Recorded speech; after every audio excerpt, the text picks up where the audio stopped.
त्या बोटीमध्ये 100पेक्षा जास्त लोक होते. त्यातले 83 लोकांना वाचवण्याचं काम navy, coast guard, maritime board, JNPT आणि स्थानिक पोलीस आणि स्थानिक पोलिसांच्या बोटी देखील होत्या, स्थानिक मच्छीमारांच्या बोटी होत्या. या सगळ्यांनी तात्काळ एक टीमवर्क केलं आणि मोठ्या प्रमाणावर जीवितहानी होण्यापासून वाचवलं. त्यांना धन्यवाद मी देतो. आणि जे सुरक्षित निघाले त्यांना तात्काळ हॉस्पिटलाइज करण्याच्या देखील मी सूचना दिल्या.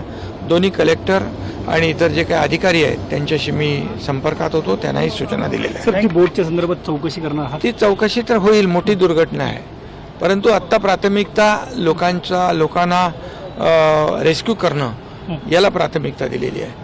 आणि नंतर त्याची चौकशी होईल. त्या चौकशीतून जे काही वरिष्ठ उच्चस्तरीय चौकशी होईल, त्यातून जे काही निष्पन्न होईल तो पुढचा भाग. परंतु आज